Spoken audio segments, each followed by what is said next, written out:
Antes de comenzar, solicitamos verificar que sus teléfonos se encuentren silenciados para evitar interrupciones durante esta ceremonia. Además, les recordamos que la salida de evacuación ante una emergencia se encuentra en la parte trasera del salón. Muchas gracias.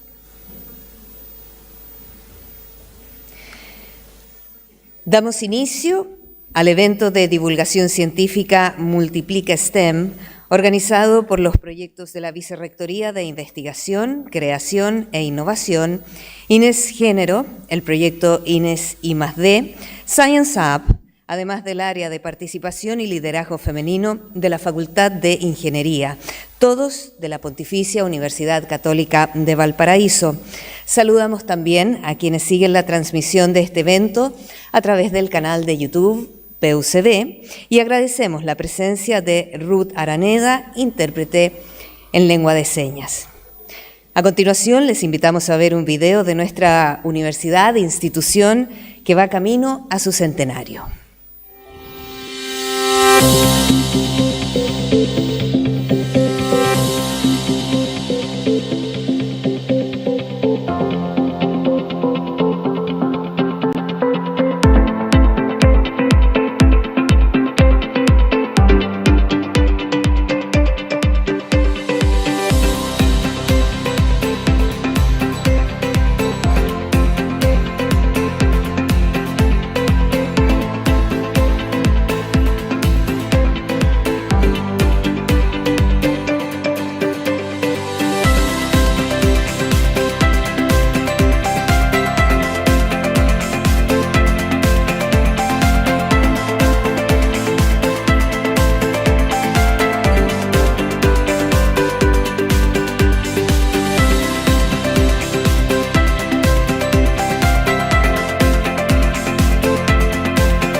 La Universidad Católica de Valparaíso busca fomentar la divulgación científica en nuestros espacios de producción del saber y para ello invitamos a una gran exponente en la materia quien nos va a inspirar tremendamente a través de su experiencia en el mundo de la astronomía. Esperamos que este espacio incentive y potencie la búsqueda por difuminar los límites entre la academia y la sociedad mediante el trabajo de divulgación. Nuestra búsqueda es aproximar el conocimiento a todos y todas los actores de la sociedad y al mismo tiempo movilizar a que las nuevas generaciones sean portavoces del quehacer particular de nuestra casa de estudios, aspecto que incluye no solo la divulgación de ciencia básica, sino aplicada y con impacto social. Agradecemos la presencia de las autoridades que hoy nos acompañan, encabezadas por el Vicerrector de Investigación, Creación e Innovación de la PUCB, profesor Luis Mercado Bianco, junto a la Seremi de la Mujer y Equidad de Género, Camila Lazo Molina, y el decano de la Facultad de Ingeniería, Yanni Holguín Contreras, y las representantes de la Seremía de Ciencias, Carolina Quinteros y Marta Corces, acompañados por directivos de unidades académicas y administrativas, profesores y profesoras.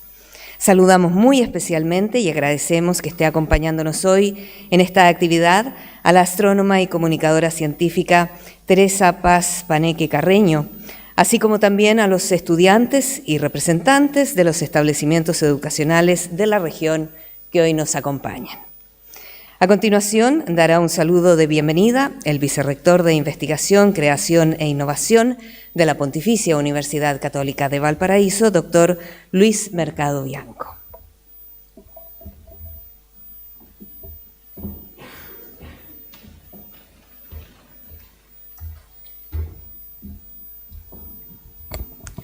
Bienvenidas, bienvenidos, autoridades que hoy nos acompañan.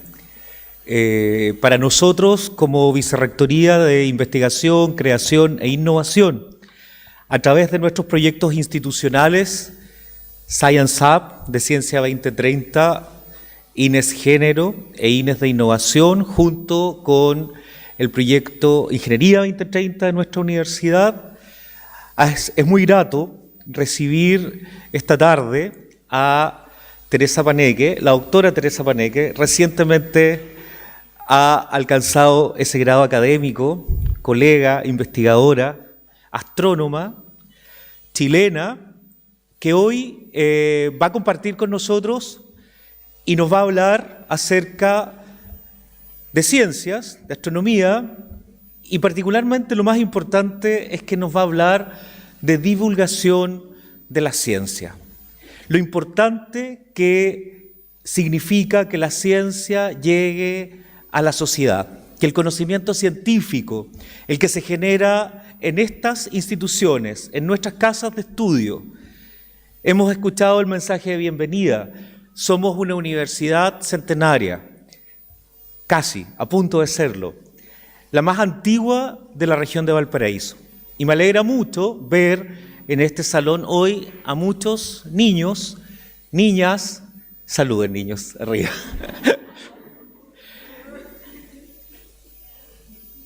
Las personas más importantes de nuestra sociedad, que nos están acompañando, que muchas veces a lo mejor pasaron por fuera de este edificio, pero que hoy están aquí y vienen a escuchar a nuestra expositora.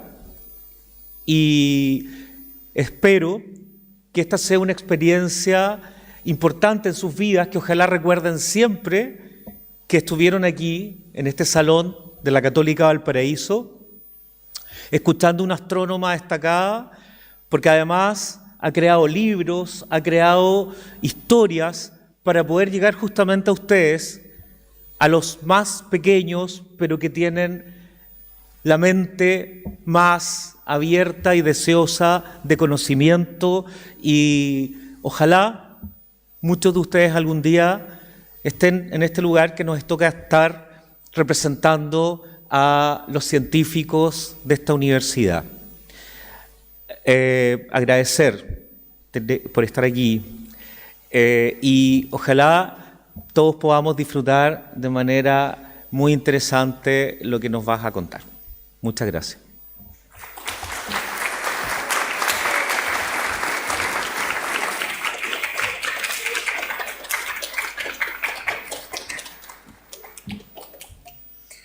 Agradecemos las palabras del vicerrector e invitamos a hacer uso de la palabra a la Seremi de la Mujer y la Equidad de Género de la región de Valparaíso, Camila Lazo Molina.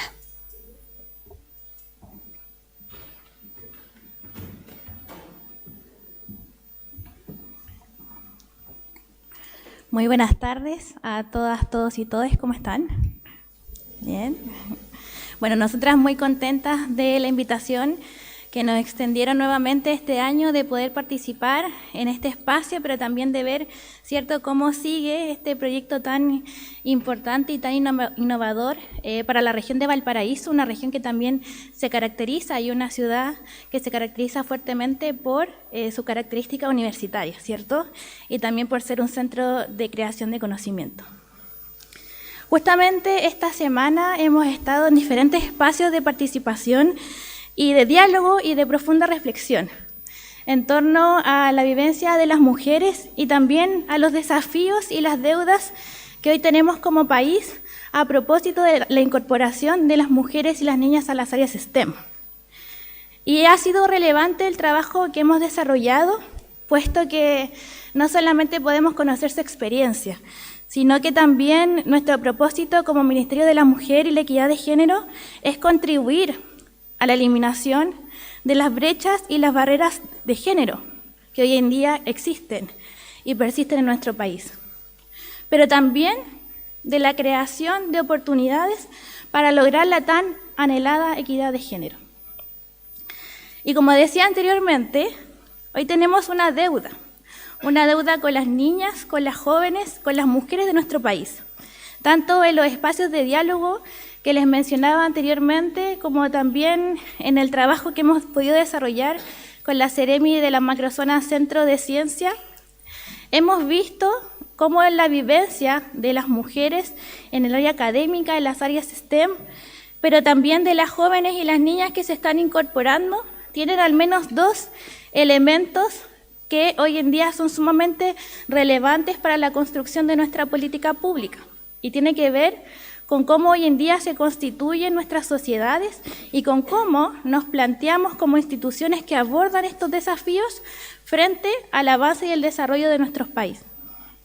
Un primer elemento. La mayoría de ellas, a través del diálogo y de la reflexión, mencionaban sus experiencias desde niñas.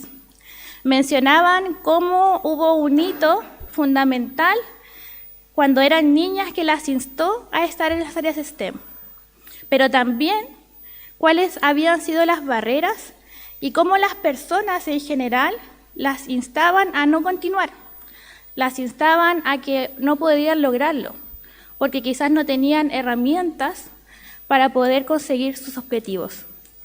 Y justamente es que según la Organización para la Cooperación y el Desarrollo Económico, un 50% de los padres espera que sus hijos varones estén y se desempeñen en áreas vinculadas a la ciencia, la tecnología, la ingeniería o la matemática. Sin embargo, solo un 16% espera que sus hijas puedan hacerlo. Y eso nos detalla una reflexión profunda. Cómo hoy en día entregamos oportunidades y generamos específicamente espacios para que las niñas también se incentiven en estas áreas. Tenemos esa deuda pendiente. Durante el proceso de admisión de este año comenzó la implementación del programa Más Mujeres Científicas, que entrega cupos adicionales para mujeres que deseen estudiar en carreras relacionadas a estas áreas. Esta política este año impulsó la postulación de mujeres a este tipo de carreras y así el índice creció un 6,5%. Esas son implementaciones de política pública que también hacen relacionarse a las instituciones con la sociedad y también con el desarrollo de los países. Y aquí quiero mencionar un segundo elemento, dentro de todos también los elementos que pudimos revisar. Y es que hace algunos días, algunas semanas, pudimos ver el caso de al menos 9 mujeres que estaban becadas para desarrollarse en el área científica. Y cómo, a propósito de haber sido madres de su pre- y postnatal, se les había quitado esa beca. Eso hizo que estas mujeres se organizaran y llevaran adelante una denuncia. Y este 4 de octubre, la Contraloría se pronunció para que esa beca se reincorporara. Y les quería detallar una parte del fallo de Contraloría. Y es que el fallo señala que la equidad de género y la igualdad de oportunidades entre hombres y mujeres constituye una política pública en la República de Chile.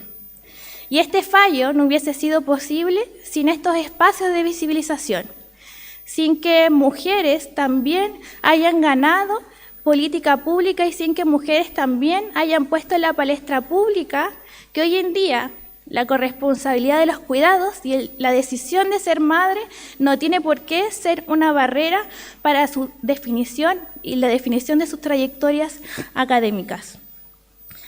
Y por eso les mencionaba al principio, hoy tenemos bastantes desafíos en la ciencia, la tecnología y la innovación, pero sobre todo una deuda para que más niñas conozcan que existen referentes mujeres en Chile y en el mundo, que hoy en día están llenas de preguntas, pero que también están buscando oportunidades y respuestas a aquellas preguntas.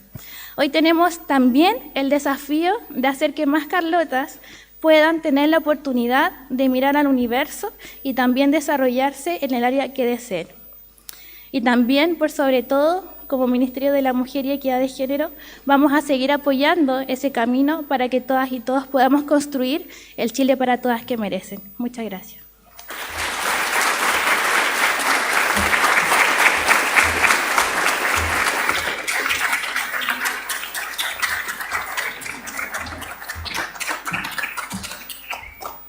Muchas gracias, Seremi. Nuestra invitada de hoy es Teresa Paneque Carreño. Es astrónoma de la Universidad de Chile y doctora en astronomía de la Universidad de Leiden, de Holanda.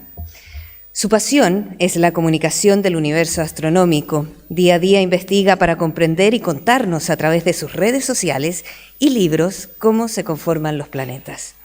Además, trabaja continuamente en la búsqueda de un mundo más justo e igualitario.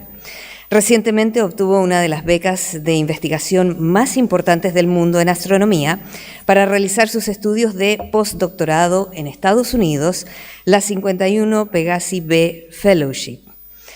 Nos deslumbra con cada tomo de sus publicaciones de la serie de libros El universo según Carlota, que en conjunto abordan cómo podemos saber nuestra ubicación en el universo, qué forma tiene la Vía Láctea, qué es la materia oscura, entre otras interrogantes fundamentales.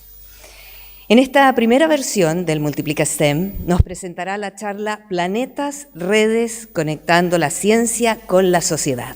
Dejamos con ustedes a Teresa Paneque.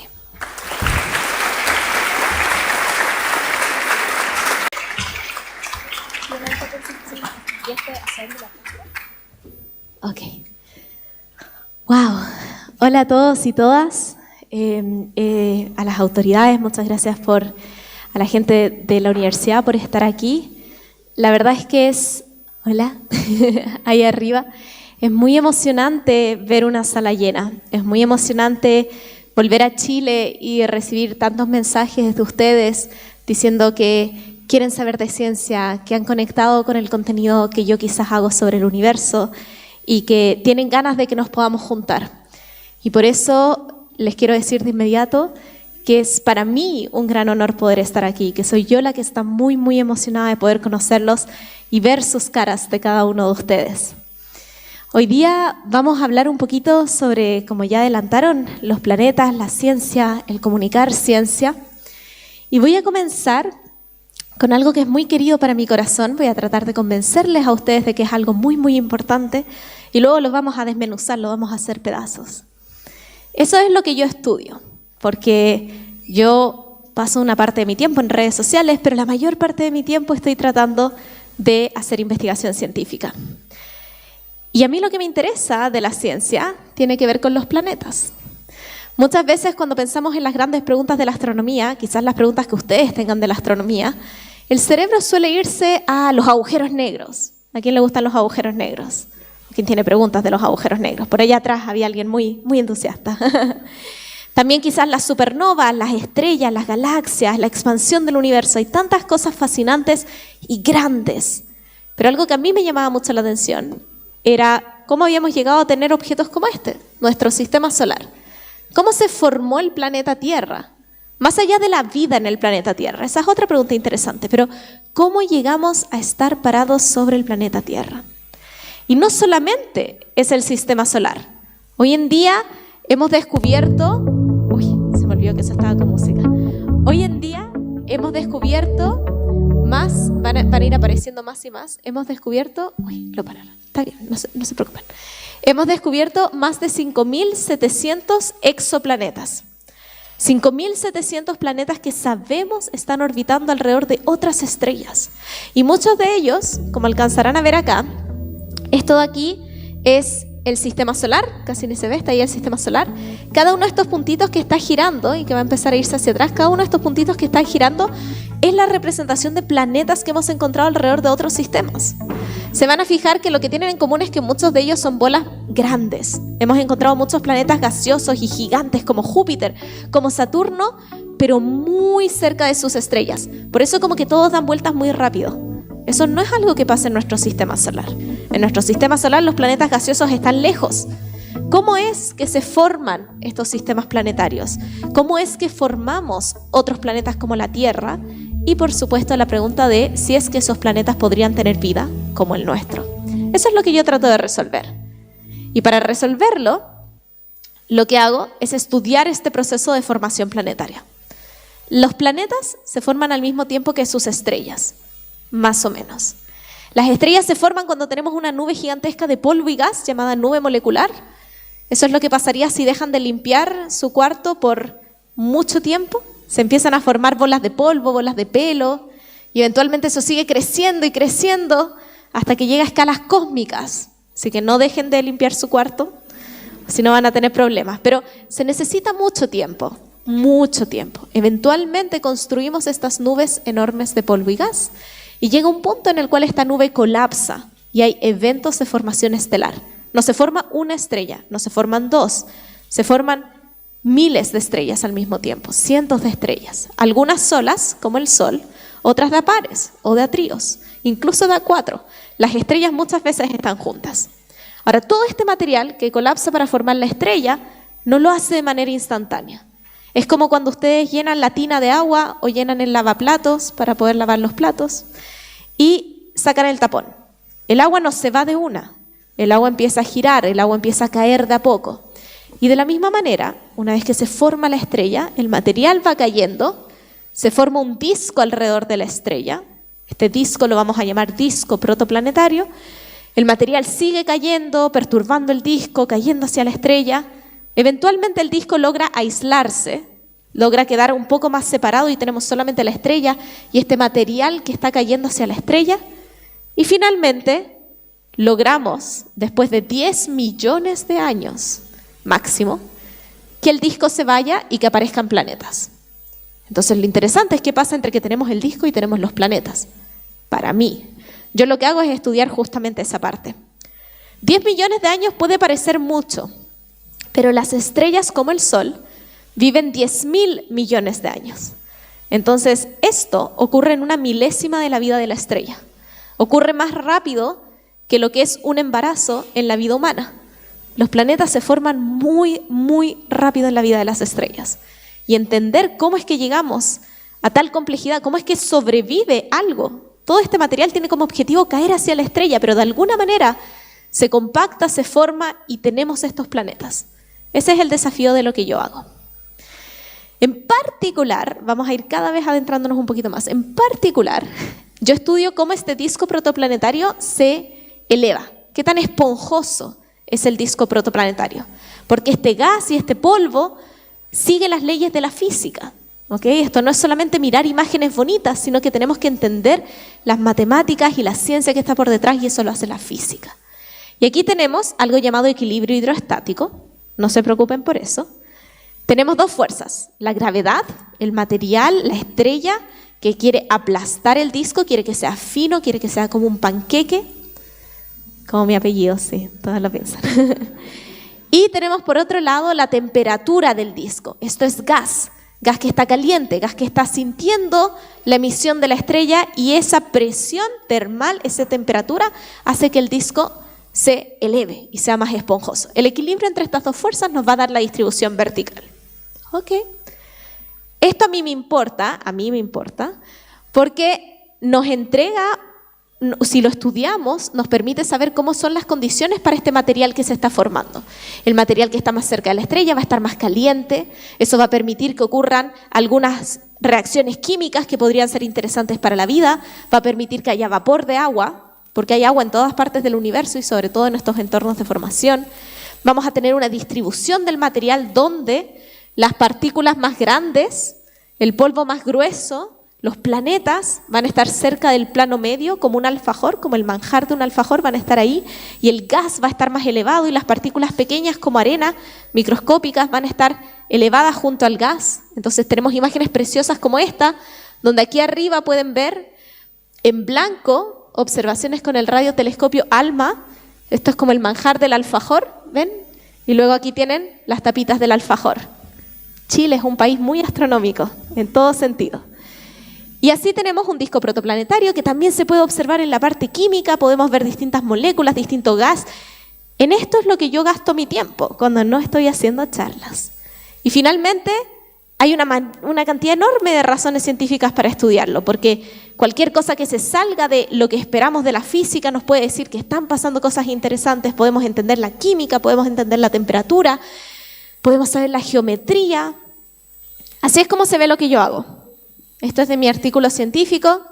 Este de aquí es el esquema donde tenemos la estrella, tenemos la teoría de cómo se distribuye el material, y aquí tenemos la estrella, y aquí tenemos la realidad de cómo se distribuye el material en este disco. Me pueden creer o no que es algo divertido, que es algo relevante. A mí me parece muy divertido y muy relevante, por eso gasté 4 años de mi vida en hacerlo y ahora voy a seguir haciéndolo por 5 años más e incluso tengo el sueño de volver como académica a Chile y seguir haciéndolo. Entonces a mí esto me encanta. Pero la gran pregunta, que es súper válida que la tengan, es cómo vuelve esto a la sociedad, ¿no? O sea, el hecho de que a mí me interese estudiar cómo se distribuyen las moléculas en un disco protoplanetario, el hecho de que quizás a la gente con la que yo trabajo, alrededor de 100 personas en todo el mundo, al igual que yo, desean saber más sobre cómo los discos se elevan verticalmente y qué cosas podemos aprender de las moléculas que están en estos discos, ¿cómo eso es relevante para ustedes? Por supuesto, puede ser que vengan a una charla y aprendan y podamos conversar sobre la química de la formación planetaria, pero en la práctica, ¿cómo lo que yo hago como astrónoma puede ayudarles? Esta es una pregunta que tiene varias aristas, es una pregunta que yo pondero constantemente, cómo esto puede ir más allá. Y lo primero es que incluso aunque yo no hiciera nada, detrás de esto que yo les he mostrado, hay muchas cosas que ayudan a la sociedad. Aquí yo sé que tenemos estudiantes de colegios, también hay estudiantes universitarios en la sala, ¿pueden levantar la mano? ¿Quiénes son de la universidad? Ah, muy bien, estamos un mega mix. Quizás ustedes dentro de sus áreas de estudio también se pregunten esto, quizás estudian algo que tiene una conexión más inmediata, puede ser que sean de ciencias de la salud, puede ser que estudien alguna ingeniería, pero muchas veces pensamos que tenemos que estar activamente haciendo algo para volver y devolver a la sociedad. En la ciencia, lo que yo hago en el día a día, además de esto en particular, se obtienen datos de telescopios, se analizan las observaciones, hay una discusión, la gente te cree o no te cree y luego el ciclo vuelve a empezar. Esto en cada paso tiene consecuencias para todos ustedes, aunque no sean tan inmediatas de ver. Por ejemplo, cuando observamos, estamos desarrollando tecnología. Hay muchísima ingeniería, muchísima generación de conocimiento nuevo que va en estos telescopios que nos permiten observar el universo. Y también, yo aprendí esto durante el doctorado, la astronomía en particular es una ciencia que sirve mucho para la diplomacia científica. Los telescopios que hay en el norte de Chile no fueron puestos o construidos por Chile. Tampoco fueron puestos o construidos, en su mayoría, por un solo país. Son colaboraciones internacionales. El equipo es el planeta Tierra para poder observar el universo. Entonces se requiere de mucha política pública y de mucho acompañamiento entre países para poder generar este tipo de proyectos. Y eso es algo que a la larga nos beneficia a todos. En el análisis de las observaciones se desarrollan técnicas. ¿Cuándo fue la primera vez que ustedes escucharon hablar de inteligencia artificial o en qué contexto? Piénsenlo. ChatGPT, quizás en los últimos años, depende de lo que ustedes hagan. En mi caso, yo escuché hablar de inteligencia artificial por primera vez el 2016, cuando estaba en mi práctica de verano de astronomía y un compañero presentó que su proyecto de práctica de verano había sido generar un algoritmo de aprendizaje de máquinas para clasificar objetos. La astronomía por mucho tiempo ha estado ocupando herramientas de inteligencia artificial para clasificar y para observar y para testear este tipo de algoritmos. No por nada, esto es un poco polémico, Pero el Nobel de Física de ayer se lo dieron a personas que habían generado y puesto las bases para la inteligencia artificial. Y eso es polémico porque hay gente que dice que no es física, que sí es física. Yo no tengo una opinión fuerte formada al respecto, pero creo que tiene sentido porque es algo que llevamos ocupando en las ciencias desde hace mucho tiempo y muestra que este tipo de herramientas que ocupamos para los análisis sí vuelven a la sociedad. Y eso es algo que cada uno desde sus especialidades puede tener en mente. A veces puede ser que ustedes generen un método que tenga que ver con la salud, que tenga que ver con algún análisis comunicacional y que eso vaya a después devolverse de otra manera o aplicarse de otra manera en otro campo. Y finalmente las conferencias. Las conferencias pueden tener un impacto a nivel de turismo, pueden tener un impacto a nivel de charlas de comunicación. Depende de nosotros también, de quienes organicemos las conferencias, qué tanto interactuamos con el resto de la gente con quien estamos. Pero digo esto porque ahora yo voy a empezar a hablar sobre lo importante que es comunicar y activamente estar conectados con el medio. Pero también quiero decir que le exigimos mucho a los científicos y a la gente que hace academia. Les exigimos que hagan ciencia, les exigimos que hagan clases, les exigimos que dirijan proyectos. Las instituciones tienen que estar apoyando los esfuerzos de comunicación de las ciencias, pero si alguien de acá quiere algún día ser académico o académica, por supuesto debiese estar presente en estos esfuerzos de comunicación, pero también tener presente que a través de sus ciencias muchas veces hay productos secundarios que sí están devolviéndose a la sociedad. No echarnos tanto la culpa de sentir este egoísmo de que hacemos algo que solo nos importa a nosotros. Ese trabajo sí tiene otras ramificaciones que pueden estar ahí. A mí esto no me bastaba, así que fui más allá. Quise hacer comunicación de las ciencias. Y yo creo que comunicar los avances científicos es importante por muchas cosas. Primero, porque muestra que existen. Segundo, porque no se puede celebrar o construir sobre algo que no se conoce. Si la gente no sabe que algo se está haciendo, entonces no podemos avanzar más allá de eso. Y por eso la comunicación de las ciencias es importante en todos los espacios. Algunas razones para comunicar ciencia. La más fácil, educación. ¿Dónde está el puente? Allá arriba, educación. Inspirar. Eso es como lo que primero pensamos cuando hablamos de comunicar ciencia. Ustedes aquí, los chicos de los colegios que quizás algún día vengan acá a la universidad, que quieran estudiar, también hay chicos, chicas en la audiencia, que quieran ser científicos o científicas, a través de la comunicación de las ciencias pueden saber qué es lo que hacemos, pueden despertar esa vocación científica, maravilloso. Pero no termina ahí. Tenemos que comunicar ciencias para obtener financiamiento. No sé si han escuchado la discusión de que Chile invierte bastante poco en ciencias, comparado sobre todo con países de la OCDE, con quienes nos encanta compararnos en algunos temas, pero en otros, mejor no. Y uno de esos que mejor no es la cantidad del porcentaje del PIB que destinamos a ciencia, que no llega al 0.4%. En la OCDE en promedio es cerca del 2%, mucho más. Algunos países asiáticos invierten más del 10% en ciencia. Entonces, obtener financiamiento es algo que requiere comunicar. Ese financiamiento es público. ¿Por qué ustedes, todos los que estamos aquí, debiésemos estar financiando las investigaciones científicas? ¿Qué es lo que estamos haciendo? Es una pregunta válida y tenemos que dejar de pensar que está atrapado en un castillo de la academia y que es algo que el resto no puede saber. Es algo que construimos juntos, es algo que construimos para la sociedad. Entonces, para obtener financiamiento es importante, para impactar en políticas públicas es importante, políticas públicas que vayan de la mano de la evidencia científica requiere que estemos hablando con gente del mundo político que están haciendo estas legislaciones, para transparentar los resultados. Si queremos hablar del cambio climático, tenemos que mostrar qué es lo que estamos haciendo para que esto tenga un nivel de transparencia que a las personas les guste y que lo crean y que quieran hacerlo. Y algunos argumentarían, como es mi caso, que es necesario y que es un deber. Y quizás esto pueda volver también al hecho de que nos financian los fondos de toda la sociedad. ¿Cómo lo hacemos? Esto es como la diapositiva que les presentaron en el colegio. Audiencia, medio y mensaje. ¿A quién le quieren hablar? Yo hoy en día les mostré un poco, de hecho estaba ahí en la silla y decía, pucha, debería quizás haber cambiado algunas de las slides del comienzo porque esas slides son muy enfocadas en mi trabajo, pero a veces también muestro otras slides que son más enfocadas en exoplanetas o en atmósferas de exoplanetas. Pero como estaba en una universidad, dije, bueno, voy a mostrar las slides que son más relacionadas con mi trabajo. ¿A quién le vas a hablar?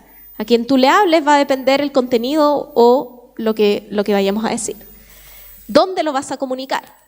Aquí yo tengo slides. Si yo me voy a comunicar en una radio, no tengo imágenes. Entonces, el mensaje que yo dé tiene que ir de la mano de ejemplos que las personas se puedan imaginar sin necesidad de ver algo. Y finalmente, y este es el más importante y en el que nos vamos a detener, ¿qué quieres decir? ¿Qué quieres decir? Es algo que tiene varias capas. Porque usualmente no es lo primero que piensas que quieres decir. Todos queremos decir algo. Pero ese algo muchas veces está envuelto en un montón de información extra que quizás no es tan relevante. Entonces, ¿cuál es el objetivo final verdadero de lo que tú quieres decir? Hace unos años yo hice mi investigación del magíster, recibió mucha atención de la prensa porque descubrí un objeto en el que, junto con mi profesora, mostramos que estaban ocurriendo un proceso llamado inestabilidades gravitacionales. Estos fueron como 2 años de trabajo donde lo que hicimos fue revisar... Oh no, ahí estamos. Lo que hicimos fue... Aquí estamos, ok. Lo que hicimos fue revisar muchos tipos de evidencia para este mecanismo llamado inestabilidades gravitacionales. Básicamente, en corto, entendemos que los planetas se forman de 2 métodos. Uno es a través de muchas partículas de material que se van juntando como pelotitas de plasticina y van generando una pelota cada vez más grande, un planeta. Y el otro es que este disco de polvo y gas sea tan masivo que de repente se fragmenta y como que se crean planetas instantáneamente, planetas gigantes y gaseosos como Júpiter. El método de pelotitas que se van juntando, lo entendemos bien, tiene sentido. El método de inestabilidades gravitacionales, hasta hace algunos años, lo entendíamos a nivel teórico, pero nunca habíamos visto un ejemplo en la naturaleza. Era como un unicornio. Yo siempre digo que es como un unicornio. Los unicornios hacen mucho sentido. Tenemos caballos, tenemos rinocerontes. ¿Por qué no tener un caballo con un cuerno?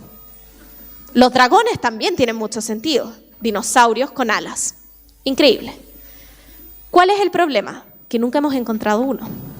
Entonces, por mucho que una idea tenga mucho sentido, en papel, tenemos que encontrarlo para poder estudiarlo y poder decir que definitivamente existe. Y lo que hicimos con mi profesora fue eso. Encontramos y demostramos que habíamos visto un unicornio. Un disco protoplanetario con inestabilidades gravitacionales. Pero un unicornio. Ahora, para hacer ese descubrimiento, hubieron muchas cosas divertidas que mostramos. Y a mí, como yo les dije, a mí me interesa la estructura vertical. Entonces, lo que a mí más me interesaba era contarle a la gente que habíamos descubierto esto y que además este disco estaba perturbado y había un lado que era más alto que el otro. Eso nunca apareció en ningún medio. Porque si bien ese era el mensaje que yo quería decir, no era lo más fundamental. Lo más fundamental era que habíamos encontrado el primer ejemplo de algo en la naturaleza que antes no se había podido demostrar que estuviese ahí. Entonces, sobre todo cuando venimos del mundo de la academia, cuando queremos hacer un mensaje, tenemos que usualmente no quedarnos con la primera impresión de lo que queremos decir e ir sacándole las capas. Esto es algo que nos cuesta, porque cuando hacemos mensajes en la academia, usualmente lo hacemos de lo más grande a lo más pequeño. Cuando ustedes hacen un informe en el colegio, cuando ustedes hacen algún trabajo, primero hacen una introducción, una revisión bibliográfica. ¿Qué es lo que se ha hecho? ¿Qué es lo que sabemos? Definimos términos, citamos otros trabajos. Luego explicamos la metodología, recolectamos los datos, lo analizamos de tal manera, estos fueron los instrumentos que ocupamos y al final decimos cuál fue el resultado. Cuando queremos comunicar ciencia tenemos que hacerlo al revés. Primero comenzamos con los nuevos resultados y explicamos por qué es importante y luego vienen todos los detalles adicionales. Ahora, alguien podría decir, y aquí hay que tener mucho ojo porque para mí es muy importante recalcar esta parte de abajo de la pirámide de los detalles adicionales. Si solamente decimos cuál es el nuevo resultado y por qué es interesante, tenemos como un titular sensacionalista, ¿no? Pero no estamos realmente transmitiendo información. El titular sensacionalista, verídico, yo creo que es importante. Es importante para capturar la atención. Es importante para llamar a la gente a que quieran saber de esto. Pero también tenemos que confiar en la capacidad de las personas para comprender qué es lo que estamos haciendo. Y Y eso es algo que muchas veces nos falta, confiar en que la gente no va a estar interesada solamente en el titular, sino que también va a estar interesada en la bajada y que van a querer saber más información. Y de esa manera incluso esta pirámide puede seguir creciendo y podemos ir más allá de una charla. Y quizás yo hoy día solamente les mostré un poco de discos protoplanetarios, pero en verdad se van a dar cuenta que es un tema apasionante y van a querer saber más. Y yo voy a estar feliz de hablar con ustedes al respecto. Más allá de una charla, confiar en que niños, niñas y jóvenes van a estar interesados en saber más. Y esta es una pelea que yo sigo teniendo constantemente con los medios, porque siempre te cortan o te llevan a otra parte y tú dices, no, pero yo quiero explicar esto porque creo que es interesante y creo que es algo que la gente va a querer aprender. A veces no es el lugar, a veces no es el medio en el que lo tienes que hacer. Yo también digo, mis videos en redes sociales duran 1 minuto y medio. En 1 minuto y medio no te puedo dar todos los detalles adicionales. Pero sí puedo generar un interés con algunos detalles adicionales que vaya a hacer que ustedes mismos después vayan a ir a buscar más información. Buscar más información es donde está la magia. La visión a largo plazo de esto, la visión a largo plazo que tenemos cuando hacemos comunicación de las ciencias y ahondamos en estos detalles y ahondamos en la pirámide y confiamos en que la gente quiera aprender ciencia, es mucho más allá de lo que pensábamos inicialmente. Podemos conversar, podemos crear un diálogo. No solamente estamos mostrando nuestras investigaciones, sino que también estamos recepcionando de las comunidades y podemos generar a largo plazo investigaciones que sean relevantes para esas comunidades. Podemos derribar estereotipos de género, que hablaba antes acá el vicerrector y también la Seremi, ¿no? Estamos en un momento donde sabemos que es importante que ingresen más niñas y jóvenes a las ciencias. Y yo creo, y no solamente lo creo, sino que se ha demostrado con investigaciones que una parte fundamental de eso es asegurar la permanencia y asegurar que ellas vean que este es un espacio seguro y que no están solas. Hay muchas mujeres en ciencia que han hecho cosas maravillosas y que no son reconocidas. Otro cagüín de la ciencia, porque estamos en la semana de los Nobel. ¿A cuánto estamos hoy día? ¿Hoy día es miércoles? Sí. El lunes se dio a conocer uno de los premios Nobel. Yo no me he podido meter en detalle a verlo, pero hay toda una polémica, porque la misma página de Nobel publicó una imagen del señor, uno de los señores que se ganó el Nobel, junto a su esposa. Lo publicó la página oficial de los Nobel en Twitter, lo pueden ir a buscar, X. Es que el dueño de X es un enemigo de la astronomía.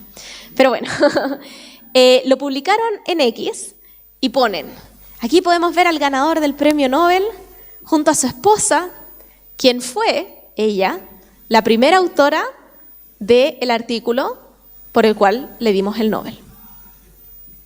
Y uno dice, ¿escuché bien? ¿Le dieron el Nobel al esposo, pero ella fue la primera autora del artículo? Poco extraño.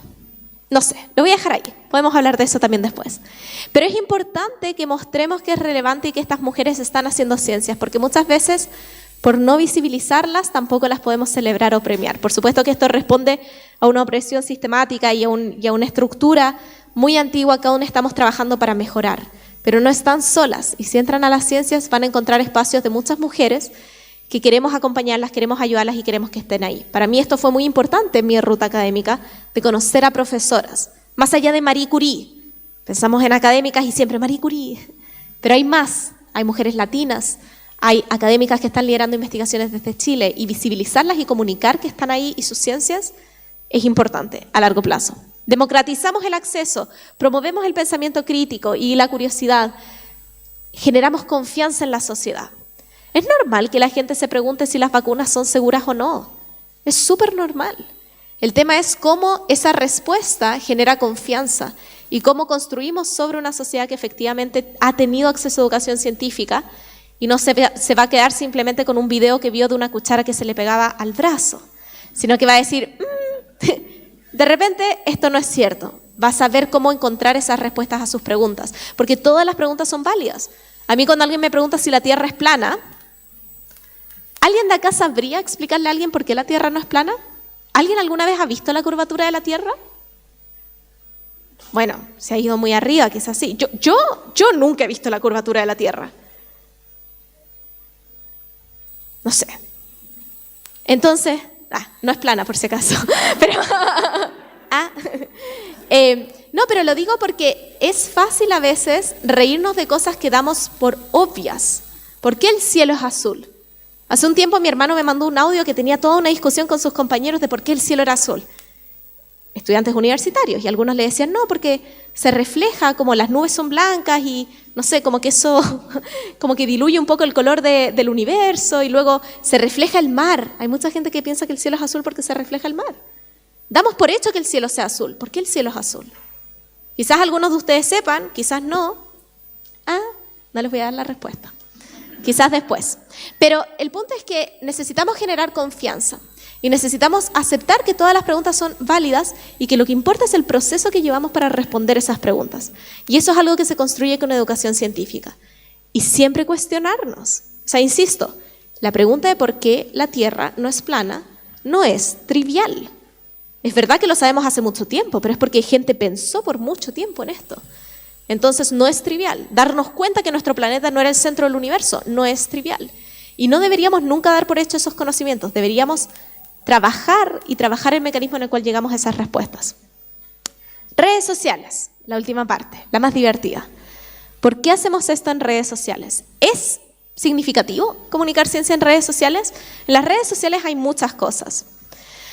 Hoy en día, de un total de la población, alrededor del 70% tiene teléfonos, es más o menos el mismo porcentaje que tiene acceso a Internet y súper cercano al porcentaje que tiene acceso a redes sociales. Primera cosa, no todo el mundo tiene redes sociales, no todo el mundo tiene acceso a Internet, pero una mayoría sí lo tiene y en general todos quienes tienen Internet tienen redes sociales. Así que es un lugar donde podemos llegar a una gran parte de la población. ¿Cuánto tiempo pasamos en redes sociales? La respuesta es que mucho. En general, y esto fue de hace un año, casi 2, en redes sociales la gente puede pasar alrededor de 2 horas y media al día. Cada cual puede mirar en su interior y saber si pasan más o menos de 2 horas y media al día. Uno se sorprende, cuando lo mira ahí en las estadísticas de la red social favorita, uno de repente ve, a mí me ha pasado 4 horas. Y tú dices, ¿qué hice con mi vida? Bueno, estuviste viendo redes sociales 4 horas. Cada vez tenemos mayor cantidad de usuarios en Internet. Esto es un lugar y un entorno que está creciendo. Y en particular, hay mucha gente que ocupa videos online como un mecanismo de aprendizaje. ¿Cuántos de ustedes ha ido a algo que no entendieron en clases o alguna pregunta de una tarea y lo buscan en alguna red social? Yo también. O somos pocos. Ok, aquí no se cumple la estadística. Aquí está el porcentaje del mundo en blanco, es un 43.4% de personas entre 16 y 64 que ven videos y tutoriales. Chile está ahí. En Chile alrededor de un 45%, yo creo que hoy en día, como esto fue hace 2 años, probablemente haya aumentado, cerca de la mitad de la población ocupa los videos en redes sociales como un mecanismo de aprendizaje. Y eso es importante, la gente está yendo a la red social no solamente a divertirse, sino que también a aprender. Podemos hacer las dos al mismo tiempo. Yo me embarqué en este mundo de las redes sociales. Esta diapositiva siempre me da un poco de vergüenza. Yo me embarqué en este mundo de las redes sociales por accidente. Nunca fue un objetivo que me puse, fue algo que llegó a mí. En el eclipse del 2019 me quedé en Santiago, no fui al norte. La gente necesitaba a alguien que fuese a hablarles sobre el eclipse. No tenían a nadie más que mandar. Me mandaron a mí. A las personas les gustó cómo yo hablaba y me querían seguir en alguna red. Y me creé las redes de Tere Paneque. Esa es la historia. Al día de hoy somos más de 1 millón de personas alrededor de las distintas redes sociales y se ha vuelto una parte principal de mi vida. Poder compartir las cosas que yo hago, poder generar videos, poder hacer material educativo. Los libros llegaron un poquito después, el 2021, y también se han vuelto en lo que yo estoy más orgullosa. Y yo sé que algunas personas hoy día trajeron los libros y voy a estar muy feliz de poder conversar con ustedes y firmárselos también más tarde, porque haber hecho los libros del universo según Carlota y que sea un material que se ocupa en colegios, para mí es el sueño. Yo de pequeña lo que más hacía era leer, además, libros de fantasía, de dragones, de unicornios, ya ven por dónde iba el ejemplo, pero me encanta. ¿La red social es relevante? Yo creo que sí. Y mucha gente a veces me pregunta, cómo lo hice. Quizás alguno de ustedes tiene proyectos. Por ahí estaba Connie, se me perdió Connie. ¿Dónde está Connie? Ahí está Connie. Se me acercó Connie antes, que ella tiene también un proyecto de divulgación en redes sociales. Puede ser que otras personas también lo tengan o que quizás sean parte de instituciones, laboratorios, grupos que quieren comunicar en redes sociales. Entonces, lo que yo quise hacer al final de esta charla es un poco... Creo que hemos llegado al acuerdo de que comunicar es importante, de que las redes sociales son utilizadas para aprender cómo lo hice, entre comillas, o cómo lo haría más bien si lo tuviese que hacer de nuevo. Esta no es una receta para convertirse en influencer. Esto es solamente algunas cosas que si yo tuviese que hacer de nuevo, lo haría de esta manera. Lo primero, vamos a separar esto en individuos y en instituciones, ¿ok? Porque creo que son un poco diferentes. Si tú eres una persona que quiere hacer comunicación científica en una red social, lo más importante es que hagas algo que sea cómodo para ti. Cuando yo empecé en esto, cuando yo decidí hacerme las redes sociales y no tenía ningún plan, el único tipo de comunicación científica que yo hacía, o sea, que yo veía, eran cómics. Me encantaba la gente que dibujaba o que hacía animaciones. Pero yo no sé hacer eso. Yo no tengo talento artístico. Entonces, consideré seriamente aprender a animar. Luego dije, no vas a poder sostenerlo en el tiempo. Así que hice esto que estoy haciendo ahora. Me puse a hablar, porque me gusta hablar y me gusta estar frente a una pizarra y pensé que podía hacerlo en mi teléfono. Hice algo que yo era cómodo para mí y que podía seguir haciendo. Luego, generar una identidad, algo que sea constante, que cuando la gente ingresa a tu perfil vaya a saber qué es lo que va a obtener. Y esto para mí es de sentido común. Cuando yo estoy viendo redes sociales y me aparece un video de perritos y me encanta, me meto al perfil y si veo que el perfil tiene solo videos de perritos, los sigo, maravilloso, voy a ver videos de perritos todos los días. Pero si me meto al perfil y veo que es uno de esos perfiles que publica un poco de todo para tener likes, no lo voy a seguir. Generar una identidad es importante porque al final del día tienen que pensar en si ustedes seguirían a esa persona o no. Esa persona son ustedes mismos. Luego, seguir las dinámicas. Desafortunadamente, y esta es la parte más compleja de redes sociales, uno nunca entiende muy bien este tema del algoritmo. El algoritmo, por desfortuna, muchas veces privilegia las fake news o a las noticias que vayan a crear conflicto y eso va en contra de lo que queremos hacer. Y fuerza un poco la mano de algunos creadores de contenido a decir cosas que son más bien sensacionalistas. Yo creo que lo importante es entender un poco las dinámicas. En TikTok tenemos que postear constantemente, en Instagram, que es mi red favorita, poder generar una conexión con las personas, en Twitter tener que comentar constantemente. No se vuelvan esclavos del algoritmo tampoco. Yo creo que eso no vale la pena y es algo que he conversado también con creadores de contenido mucho más grandes. Quizás les suenen sus nombres, Javier Santolaya, Quantum Fracture, El Crespo. Ellos también son de la opinión, cuando un video es bueno sobre una base de seguidores, al video probablemente le vaya bien. Y TikTok es una de las redes sociales más fáciles para que ese video le vaya bien, porque como que se lo esparce a todo el mundo. Así que probablemente si quieren ser influencers sea más fácil partir por TikTok. Y por último, interactuar con otros usuarios. Al igual que en la ciencia, las redes sociales también son colaborativas y eso ayuda. Ahora, para finalizar, por si alguien acá tiene un proyecto institucional. Las instituciones son un poco distintas a las personas porque las instituciones es un grupo. ¿Qué gano yo visitando el perfil, por ejemplo, de la Católica de Valparaíso? Es una universidad grande. Lo pueden seguir estudiantes de colegio que quieren aprender sobre cómo van a ingresar. Lo pueden seguir estudiantes universitarios que quieren saber sobre si van a haber clases o hay alguna interrupción. Lo pueden seguir personas comunes que quieren simplemente saber de las investigaciones que se hacen ahí. Entonces, es importante planificar qué es lo que se va a obtener al visitar el perfil, cuál va a ser la identidad y cuál va a ser la información que ustedes van a estar poniendo ahí. Hay que invertir. Cuando uno es una persona normal, la gente entiende que tienes tu teléfono y te grabas ahí. Cuando eres una institución, tienes que tener gráficas de calidad. Piensen en la NASA. Uno ingresa a la página de la NASA y no ve un video grabado con un teléfono, ve un video que fue grabado con un estabilizador, que tiene alta calidad de imagen, que tiene muy buena gráfica, y eso es lo que estamos buscando con instituciones. Y por eso las instituciones debiesen hacerse cargo a nivel institucional de la comunicación de las ciencias. Personificar. No tenerle miedo a personificar. Duolingo, Dr. Simi. Todos tienen corpóreos, generan esa identidad con las personas y al final del día en la red social no es solamente un mural para poner cosas, sino que es para sentir que estás conectando con alguien. Eso siempre va a tener el mejor resultado. Entonces, No tenerle susto a personificar, no tener susto tampoco a poner caras de personas. Pueden ser integrantes del equipo de comunicaciones, pero algo que vaya a hacer que la gente se sienta conectado y quiera volver. Planificar claramente, colaborar con cuentas individuales. No tiene nada de malo que una institución colabore con cuentas individuales tampoco. Ahora, lo más importante, no existe una receta mágica. Pueden seguir todos estos pasos y muchos más que encontrarán en distintas partes y aún así no tener necesariamente los mismos resultados. Yo he visto a mucha gente que ha estado haciendo exactamente lo mismo que hice yo al comienzo y no ha tenido los mismos resultados. No quiere decir que el contenido que estén generando sea malo o sea distinto, simplemente que la red social es un poco extraña y aún no la entendemos bien. Y también es importante no perdernos en los números. Aquí hoy en día yo me siento, yo les dije, súper honrada, súper emocionada de ver un salón lleno. ¿Cuántas personas hay aquí? ¿200? ¿Sí? Digamos 200. Tremendo. Si yo tuviera 200 views en mi video, me muero. Digo así como, no, este video no le llegó a nadie, qué terrible, le fue pésimo, lo bajo, TikTok me está haciendo un shadow ban, nadie me quiere. Pero cuando yo veo 200 personas, ¡wow! Qué potente poder hablarle a 200 personas. Entonces, muchas veces la red social juega con eso. No minimicen el impacto que pueden tener, ya sea en redes sociales o en persona, con la gente a su alrededor.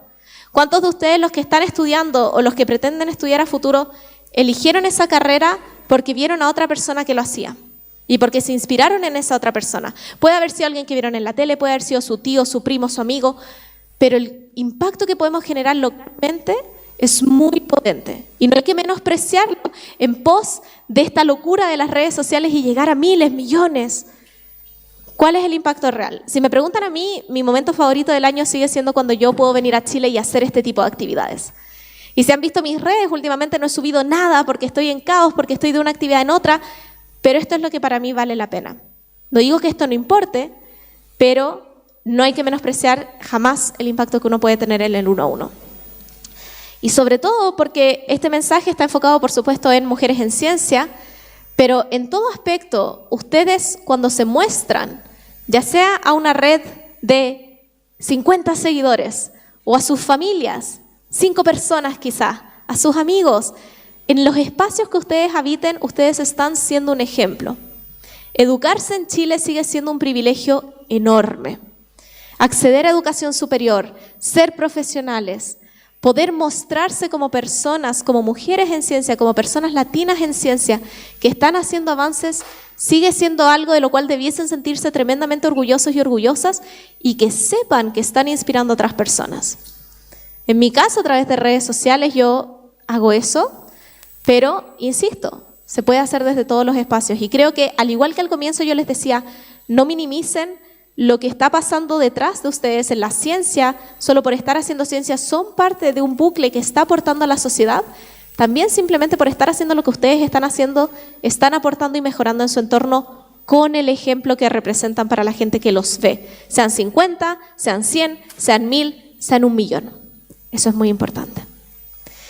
En todos los ámbitos, ¿no? No solamente en la astronomía, sino que en todos los ámbitos, en la salud, en la computación, en las matemáticas, en las comunicaciones, en todos los ámbitos. Con eso, queridos y queridas, yo termino mi presentación y muchas gracias por la atención.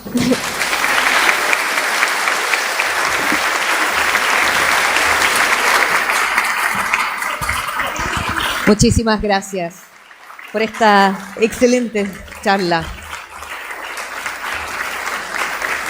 Y desde ahora vamos a abrir un espacio de diálogo moderado por 2 alumnas de nuestra casa de estudio, Nicole Ojeda, estudiante de Ingeniería Informática, y Gabriela Gallardo, estudiante de Licenciatura en Física y delegada Science Up para el Instituto de Física. Tendremos además monitores que ayudarán con micrófonos que se acercarán a ustedes para hacer las preguntas. Uy, ahí está. Mientras suben las chiquillas, les comento que siempre pasa esto en la ronda de preguntas, que la gente está como media tímida y nerviosa, pero después siempre aparecen muchas preguntas, así que yo les recomiendo que aprovechen, saquen el coraje y partamos. Bueno, muchas gracias, Teresa, por la charla. La verdad es que fue muy entretenida. Tú tienes una comunicación así como muy brillante. Sabes llamar mucho la atención del público en general. Yo sé que Gabriela tenía una pregunta primero que quería decir. Hola, primero que todo, muchas gracias por la charla. Soy tu fan. Y todos los chiquillos que están aquí del Instituto de Física también, sí me pidieron que les mandara saludos y todo el tema. Y tengo un par de preguntas, o sea, una pregunta gigante que es como un popurrí de preguntas que hicieron mis compañeros de la carrera. Y la primera es, ¿cómo fue tu experiencia en el pregrado? Si es que tuviste errores y qué te gustaría aconsejar para no cometerlos. ¿Y cómo encuentras tú que es el área de la física / astronomía para las mujeres, tanto académicas como estudiantes, en un espacio tan lamentablemente plagado de hombres? Eso.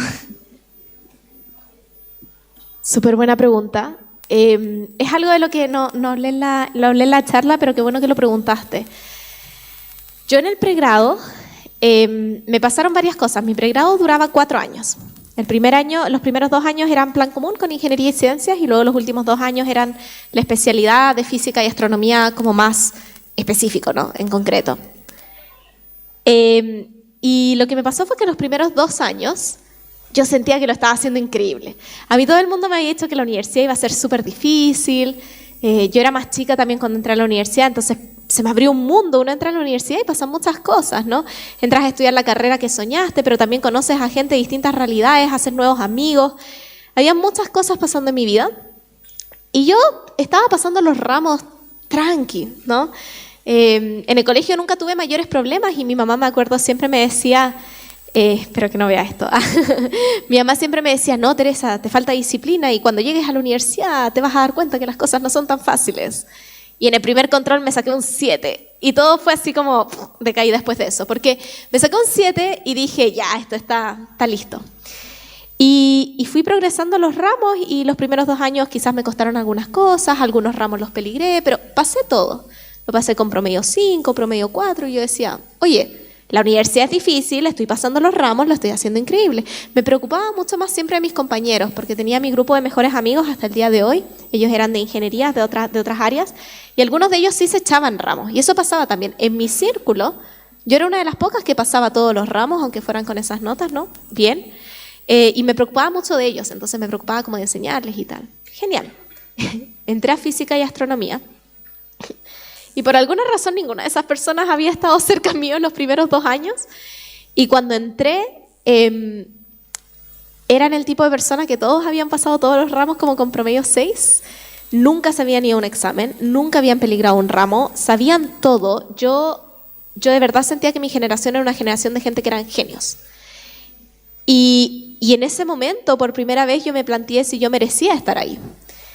Me dio tanta vergüenza que yo el primer año me alejé mucho de mi generación de física y astronomía y trataba de estudiar sola, pasaba los ramos, pero siempre con esta sensación creciente en mi interior de que yo no era suficiente, de que para estar en esta carrera debería haberme esforzado el triple al inicio que no había hecho y que ya había perdido esa oportunidad, entonces que nunca iba a poder alcanzarlos o estar al nivel que ellos estaban. Me comparaba constantemente y siempre salía perdiendo en mi cabeza.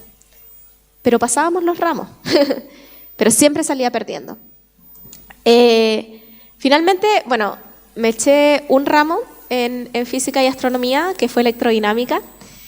Lo pasé el segundo semestre, no me atrasé, pero cuando yo egresé de la carrera, la inseguridad y esta bola de pensamientos que yo tenía en mi cabeza era tan grande que... es que en verdad fue muy intenso. Yo había estado trabajando con un profesor, como en la tesis de pregrado, ¿no? Había estado trabajando con un profe, nos llevábamos súper bien, íbamos a publicar un artículo, él hacía exoplanetas, súper bien. Y ese profe, el año que yo terminé la licenciatura, pasó a ser el director de posgrado del Departamento de Astronomía. Eso quiere decir que era como una de las personas que encabezaba todo el tema de magíster, doctorado, tal. Y la opción, si quería seguir en academia, para mí era postular a un magíster. Cuando yo supe que ese profe pasó a ser director de posgrado, yo tuve como una crisis de pánico. Y me acuerdo, ya era amiga de la gente de física y astro. Me pongo a llorar, pero así como histérica. Y digo, es que ahora no puedo postular. Es que no puedo postular. Y la gente así como, pero Tere, ¿te trató mal? ¿Te hizo algo? Y yo, no, siempre ha sido muy, muy amoroso conmigo, pero yo sé que él sabe que yo no sirvo para esto. Y yo tenía esto tan internalizado que yo tenía esta imagen en mi cabeza, pero clara, de que yo iba a mandar mi postulación, la iban a abrir en el claustro de profes que elegía y se iban a reír, así como, no, si todos sabemos que la Teresa Paneque en verdad es penca y no sirve. Pero lo tenía así clarísimo. Y ahí fue cuando alguien me dijo, ¿tú has escuchado hablar del síndrome del impostor? Y yo así llorando, no, ¿qué es? Y para quienes no hayan escuchado hablar del síndrome del impostor, es la certeza absoluta de que en cualquier momento la gente te va a hacer una pregunta y se van a dar cuenta de que tú no deberías estar ahí. Y como que has llegado hasta donde estás por una serie de casualidades del destino. En mi caso yo decía, pucha, justo preguntaron en el control lo que había estudiado, o justo se me ocurrió, o justo tuve la buena suerte de que, no sé, le caí bien a alguien, ¿cachai? Y yo estaba, pero es que segura que yo no merecía estar ahí. El síndrome del impostor se trabaja conversándolo, se trabaja hablando de ello. A mí me sirvió mucho ponerle nombre a algo y darme cuenta que no era la única persona que se sentía así necesariamente. Me atreví a postular al magíster, quedé en el magíster y comencé a trabajar con una profesora mujer. Nada en contra de mi profesor de pregrado, era solo porque él hacía exoplanetas y yo quería hacer formación planetaria. Yo me llevo súper bien con él hasta ahora, siempre me da mucha pena cada vez que cuento esta historia, porque la gente de verdad piensa que él era pesado conmigo, pero era muy, muy, muy amoroso. Empecé a trabajar con una mujer en mi ciencia y mi profesora me habló del síndrome del impostor también. Esa es la doctora Laura Pérez, que también ha sido muy reconocida a nivel internacional. Ella me habló del síndrome del impostor. Ella me hablaba de que a ella le habían costado a veces las cosas. Ella, me acuerdo siempre en una conversación donde las preguntas habían que mandarlas como en una cajita anónima, me acuerdo que la escuché decir, ay, menos mal, porque siempre me da vergüenza levantar la mano y hacer una pregunta. Y así como, pero si tú eres maravillosa. Trabajar con una mujer que también era sensible a comentar sus propias dificultades, a decir cómo ella se había sentido y, no sé, fue una experiencia distinta para mí. Y ahí yo después hice, bueno, también fui a terapia y todo, pero hice todo un análisis de que durante mi carrera yo nunca tuve profesores mujeres en física o en matemáticas. Todos los ramos duros de la carrera los di con hombres. Todos estos hombres y el espíritu masculino de la ciencia, cuando tú hablabas también de un entorno masculinizado, el espíritu masculinizado de la ciencia yo creo que se ve mucho en el exitismo. En siempre tener esta confianza absoluta de que tu opinión y lo que tú vas a decir está bien, ¿no? Nunca decir de repente, oye, no entiendo eso bien. O si dices que no lo entendiste bien, siempre tienes una respuesta a posteriori. Y eso hace muchas veces que nos sintamos como que si no sabemos todo de inmediato, no servimos para hacer ciencia. Hoy en día, de toda mi generación, yo sigo viendo a mi generación y yo siempre voy a decir que yo estaba con puros genios. Pero en cuanto a la academia, soy una de las pocas personas que siguen la ruta académica. La mayoría de ellos no siguen la academia, por distintos motivos. Uno no se sale de la ruta académica porque no sabe suficiente o no es suficiente. Hay muchas razones para elegir otras carreras. Pero yo, que estaba tan convencida de que no era para mí, terminé siendo una de las pocas que ha podido tener una carrera exitosa y ha podido seguir eligiendo esta opción laboral. Entonces digo esto porque, claro, de repente quizás ustedes puedan decir, bueno, es verdad, no me eché tantos ramos, sí sufrí con algunos, me fui a examen de segunda, que le llamamos, lo peligré, todo. Mandé mails, por favor, otra oportunidad, hice tareas, todo eso. Pero lo que a mí más me costó fue la inseguridad en mí misma y fue darme cuenta que la imagen que yo tenía de qué era ser un científico era falsa. Y ojo que esto viene de alguien que tiene 2 padres científicos. Aún así, yo pensaba que ser científico o científica, sobre todo en el área de física y astronomía, era como Albert Einstein. Entonces tenía que ser alguien que supiera de todo, tuviese mucha certidumbre, y eso no es así. Trabajamos en equipo. Cuando uno no sabe algo, otra persona lo sabe, no puedes saberlo todo. También aprendí que no importa echarse ramos. Si alguien acá quiere seguir una carrera académica y se echó un ramo, eso nadie nunca lo va a saber. Como que al día de hoy, a mí el otro día encontré mis notas y se las mostré a mi mamá y me dijo, uy, que te fue bien en electrodinámica. Y yo, mamá, ese es el ramo que me eché. Porque no sale en ninguna parte que me lo eché. Solo sale cuando lo pasaste. Como que a nadie le importa. Yo tengo amigos que se ganaron becas, porque sobre todo en Chile las notas importan mucho para las becas internas de Chile. Tengo amigos que se ganaron becas, yo no tenía ninguna posibilidad de ganarme una beca porque salí con promedio como 5 o 6, y eso ya es muy poco para el estándar al cual están las becas, pero tengo amigos que se ganaron becas y salieron 2 años atrasados, pero tenían mejores notas. Entonces, no es el fin del mundo si se echan un ramo, no van a ser peores científicos, la ciencia y la academia es mucho más que las notas de la universidad. Y ese es lo que más yo me diría a mí a posteriori, si yo tuviese que volver a dar la carrera, sería: confía en tus compañeros y compañeras, háblales de que te sientes así, comparte con ellos, hagan las cosas juntos, aprende junto a ellos, aprovecha esas instancias de aprendizaje sin sentir esa presión angustiante de que si no eres la mejor nota o si no tienes la respuesta de inmediato no sirves para lo que estás haciendo. Porque hay muchas otras cosas que no nos enseñan en la universidad, sobre todo en el pregrado, porque estás construyendo una base sólida matemática y física, pero la academia es mucho más que eso. Entonces, sí, como bajarle el nivel a la presión de lo que es ser un científico. Perdón, yo sé que hablé muchísimo, prometo que las otras voy a hablar menos, lo siento. Muchas gracias. ¿Alguien del público quiere hacer una pregunta? ¿Algunos chicos del colegio o estudiantes o académicos?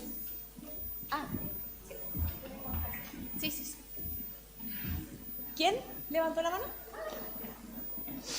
Buenas tardes, Teresa. Mi nombre es Joyce Maturana. Yo soy profesora del Instituto de Biología y de la Escuela de Educación de la PUCB. Y quería preguntarte desde tu visión, que eres muy jovencita, ¿cierto? Yo te veo muy, muy joven y has avanzado tanto en esta carrera académica.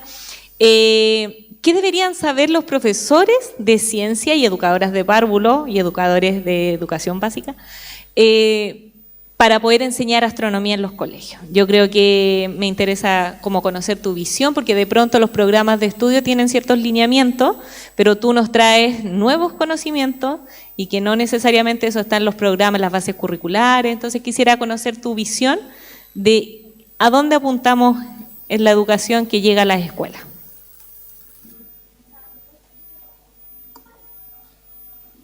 Ahora, sí. Muchas gracias por la pregunta. A mí me pasa que yo tengo mucho respeto por la labor de los docentes y siento que yo no tengo esa formación en docencia o en didáctica como para poder dirigir.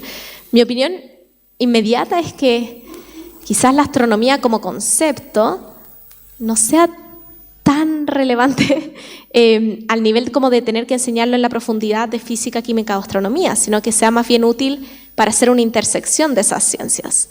Es obviamente importante que los estudiantes sepan nuestro lugar en el universo, y yo cuando pienso en la astronomía en la sala de clases la pienso como un ejemplo para motivar otras ciencias o otras asignaturas. ¿Qué quiero decir con esto? Por ejemplo, cuando hablamos de exoplanetas o vida extraterrestre, ese es un tema que a mucha gente le puede parecer interesante. Detectar exoplanetas tiene muchísimo de estadística. Entonces, yo siempre he pensado y soñado con un plan curricular que quizás presente actividades basadas en astronomía, pero para incluirlas en otras clases. ¿Se entiende? O sea, no es que no se pase astronomía, sino que no pienso que hay necesidad de que haya un ramo específico, por ejemplo, que sea astronomía, sino que más bien hagamos uso de conceptos astronómicos para introducirlos en otras materias. Podemos hablar de fracciones y porcentajes cuando queremos estimar, por ejemplo, la ecuación de Drake de con cuántas civilizaciones inteligentes podríamos hacer contacto.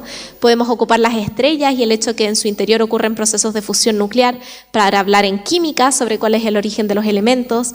Podemos hacer que los niños y niñas se imaginen cómo serían extraterrestres basados en las condiciones que hay en otros planetas, o estudien distancias con la expansión del cosmos.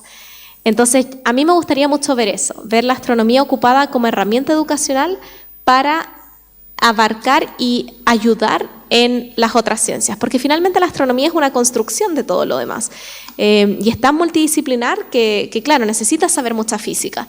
No puedes reemplazar la física por la astronomía, pero sí puedes ahondar en algunos conceptos de física ocupando astronomía. Y por supuesto que hay temas básicos que sí siento que se deberían estudiar, como lo que ya se hace, ¿no? Los planetas del sistema solar, entender bien dónde estamos, pero creo que eso está bien cubierto. Ahora, esa es mi opinión, insisto, desde la ignorancia de no estar metida en la didáctica o en la pedagogía, y alguien que sea experto en eso podría decir, no, sabes que en verdad es súper relevante que estemos hablando de estas cosas.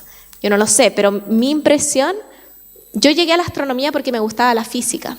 Y a mí lo que me maravilla de la astronomía es ver cómo interactúa con otras ciencias. Entonces, y lo veo también en los estudiantes, cuando yo hablo de las estrellas, les llama la atención porque son objetos que les llaman la atención, pero yo no quiero que les llame la atención por ser bonitas. Yo quiero que digan, oh, qué bonitas, pero qué bello es entender lo que está ocurriendo dentro de ellas. Y para entender lo que está ocurriendo dentro de ellas necesitan química. Entonces, por ahí veo esa intersección que podría ser interesante. Creo que teníamos una pregunta ya de un chiquitín.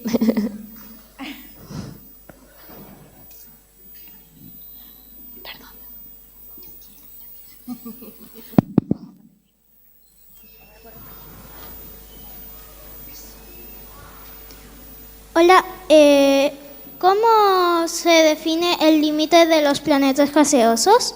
¿El límite? Sí. ¿Cuál es tu nombre? ¿Tu nombre? Felipe Valle. Felipe, muchas gracias por la pregunta.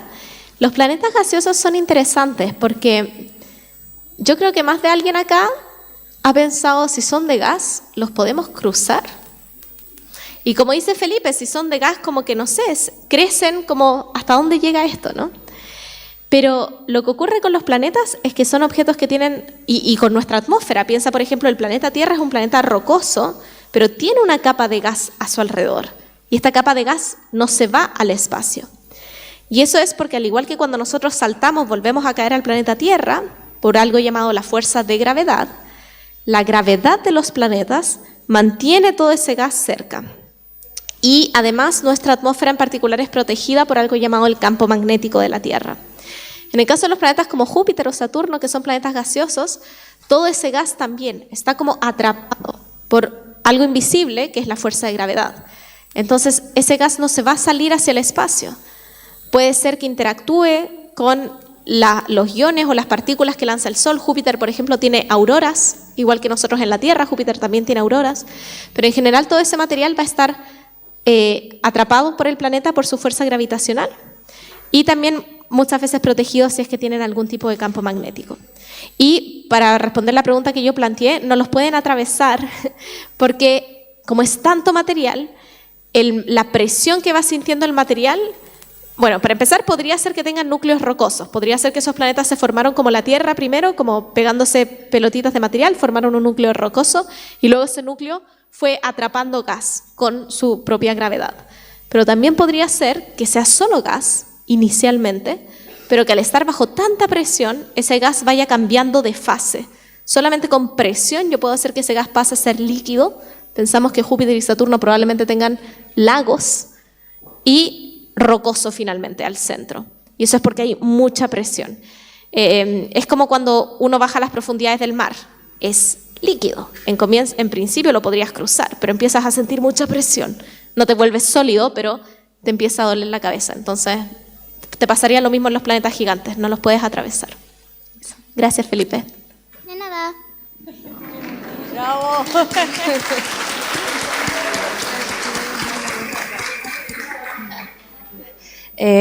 Teresa, yo tengo una pregunta súper particular respecto a tu tema, no tanto tu tema de investigación, sino como tú elegiste ese tema.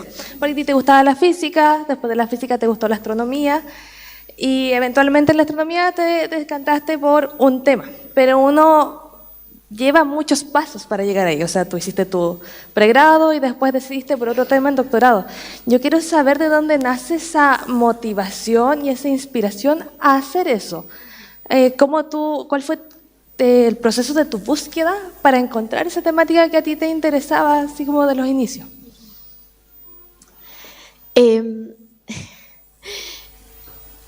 Confesiones. Cuando yo entré a estudiar astronomía, yo no sabía nada de astronomía.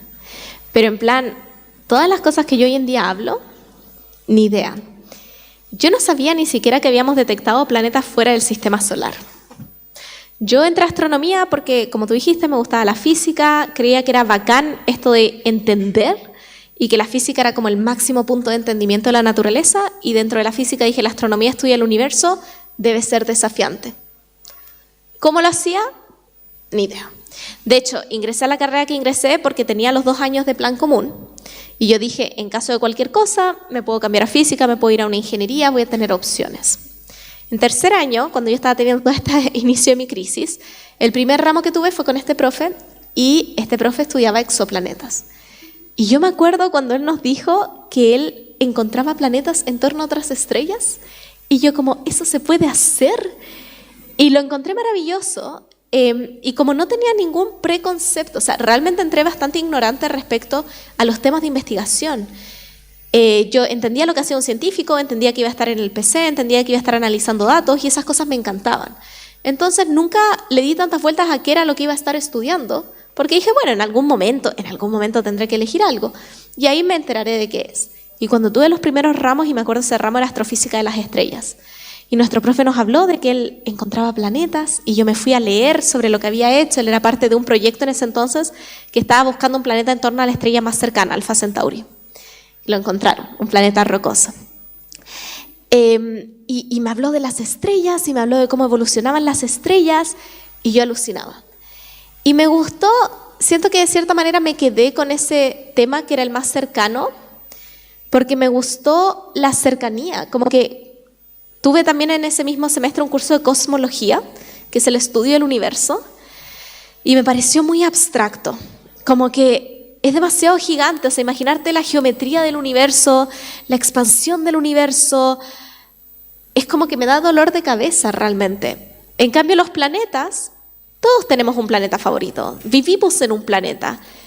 Me pareció que había mucha belleza en la simpleza de la pregunta de cómo se formaba, o de si habían otros como él. Entonces intenté exoplanetas, detección de exoplanetas, y no me gustó tanto porque era mucha estadística, lo que yo decía antes en la otra pregunta. Mucha estadística, mucha matemática, y yo decía, yo estudié esto porque me gusta la física. Y en formación planetaria encontré que había mucha física, porque trabajamos con ecuaciones de fluido, trabajamos con química también, que es lo que yo más hago ahora. Entonces me pareció que era algo que podía explicar, que podía compartir, que mi abuela, que mi familia iban a entender, y que era un problema que a mí me parecía muy interesante y cercano a nosotros, ¿no? Yo siempre tengo como una rencilla con los cosmólogos y con la gente de agujeros negros, porque digo, ay, es que, o sea, ¿cómo lo bajamos? ¿Cómo lo entendemos? Es muy grande, es muy complejo, es muy difícil imaginárselo, n dimensiones, no sé. En cambio, los planetas son cercanos, se sienten cómodos y cercanos. Pero eso fue simplemente, honestamente, por la ignorancia, por no saber tampoco qué otras cosas habían y convencerme de que esto que había encontrado era algo que me gustaba y me encanta, me encanta. Pero también mientras más voy aprendiendo otros temas, por ejemplo, hay temas de galaxias que me parecen fascinantes. Pero me siguen gustando más los planetas, así que sí, fue por eso, fue casualidad. Y no siempre es así, hay mucha gente, yo tengo muchos compañeros que han rebotado de un tema a otro. Yo me quedé aquí porque me sentí cómoda, ¿sabes? Pero yo creo que ahí siempre uno tiene que ir barajando temas. Y también creo que es importante, más allá del tema, con quién tú trabajas. Porque hay veces en que estamos muy seguros en un tema, pero si trabajamos ese tema con algún supervisor o supervisora que no sea la mejor persona, eso puede como romper tu carrera. Puede realmente alejarte y dejarte con muy mal gusto. Entonces yo siempre digo, es importante saber qué es lo que quieres investigar, pero es más importante con quién lo investigas. Así que a todos los estudiantes, sobre todo si están pensando en irse hacia la academia o áreas de investigación o la tesis en el área que sea, muy importante hablar con los estudiantes antiguos de sus profesores, saber cómo va a ser esa relación, porque la relación entre estudiante y tutor termina siendo súper, súper cercana. En mi caso ha sido muy positiva, pero hay muchos casos en los que no. Muchas gracias. ¿Hay alguna otra pregunta del público? Hola. Quería preguntar cuál fue su investigación más grande o curiosa en su carrera. Bueno, yo mencioné en la charla esta de las inestabilidades gravitacionales. Yo creo que eso ha sido, bueno, es mi artículo más citado. Nosotros en ciencias, cuando hacemos alguna investigación, lo tenemos que publicar, tenemos que escribir como un informe, que es lo que llamamos artículo científico. Lo tenemos que escribir, se escribe en inglés. El inglés, sobre todo para los más pequeños, el inglés es muy importante en la ciencia. Se escribe en inglés, se publica, lo revisan otros científicos, se publica. Y ese artículo también tuvo mucho impacto en la sociedad porque salió en la prensa y tuvo mucho revuelo por el tema de que era la primera vez que veíamos este tipo de formación planetaria en acción, un lugar donde estaban ocurriendo estas cosas que podíamos estudiar más a fondo. Entonces ese salió el 2021, ese yo diría que fue como el más grande y al día de hoy es el más citado, es mi artículo que tiene mayor cantidad de gente que ha hecho otros trabajos basándose en ese artículo.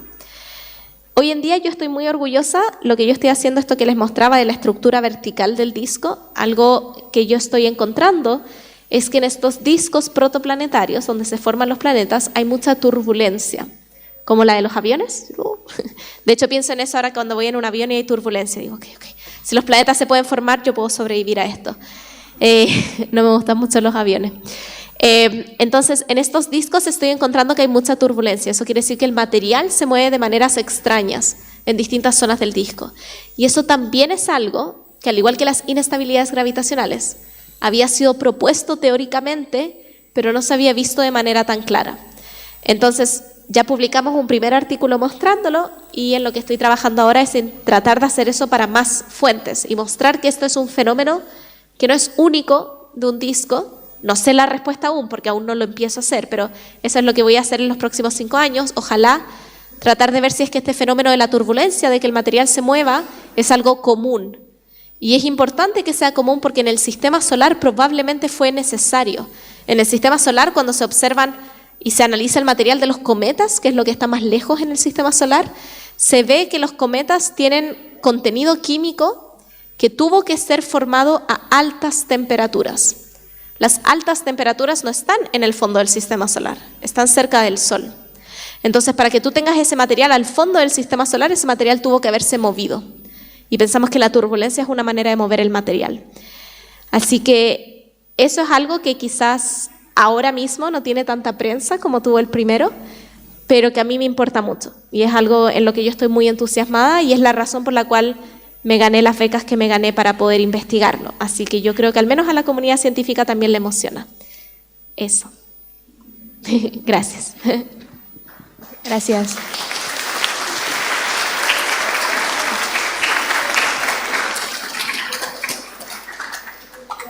Por honor al tiempo, esta fue la última pregunta que vamos a recibir. Igual va a haber un tiempito más para la firma del libro y todo el tema, así que guárdense sus preguntas y muchas gracias, Tere, por responderla. Me quedó todo clarito y muy inspirador. Muchas gracias.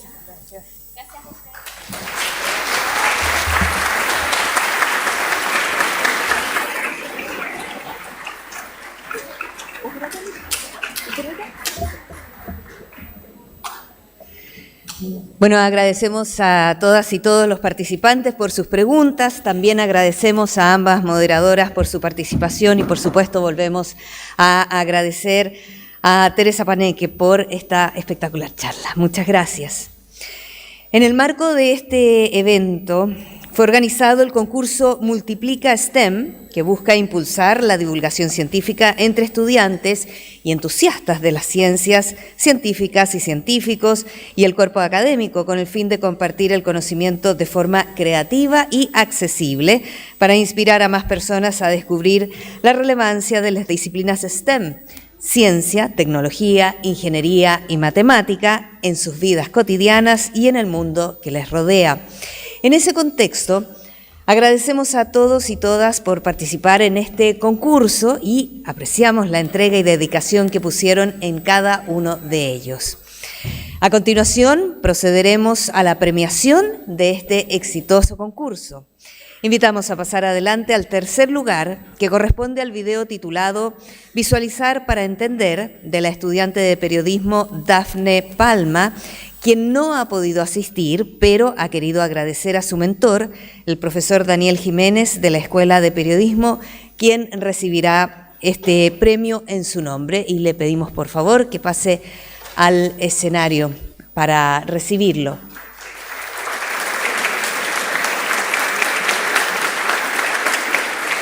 Invitamos también al segundo lugar, correspondiente al video Rapa Nui y el antienvejecimiento, de Gonzalo Valladares, quien se desempeña como periodista del Instituto de Física.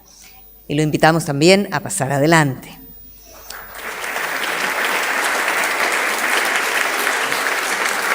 Y al primer lugar, que corresponde al video titulado Experiencias de un fósil viviente, de Sofía Retamal, profesora asociada de la Escuela de Psicología y estudiante de doctorado de la Escuela de Psicología.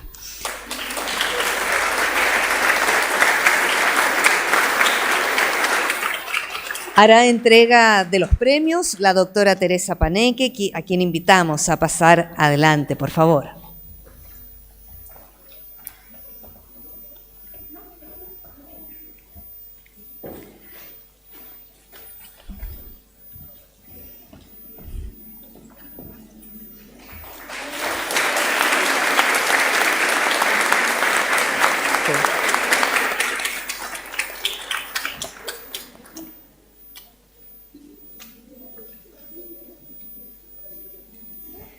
Bueno, los felicitamos nuevamente y los invitamos a bajar del escenario. Muchas gracias. A continuación, los invitamos a ver el video ganador.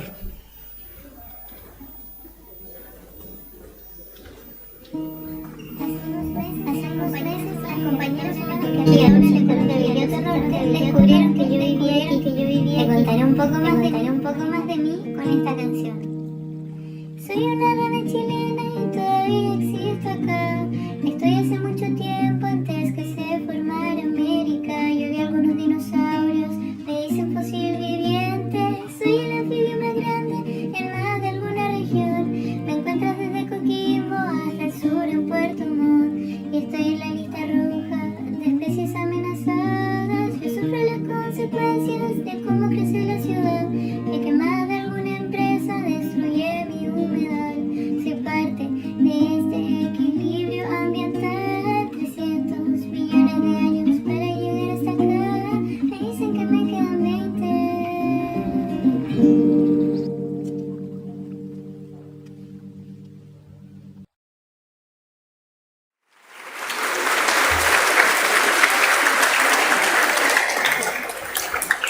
Invitamos ahora a la directora de Equidad de Género de nuestra universidad, Jessica Herrera, quien se dirigirá a los presentes.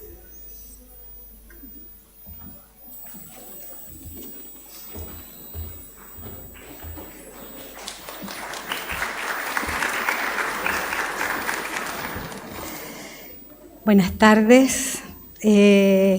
Una alegría, una emoción estar en este salón, que es el salón más emblemático de la universidad. Acá se hacen ceremonias muy importantes y una de esas ceremonias importantes es esta, convocarnos a mirar qué es lo que se está haciendo, divulgar ciencia, es una de las tareas que como universidad tenemos.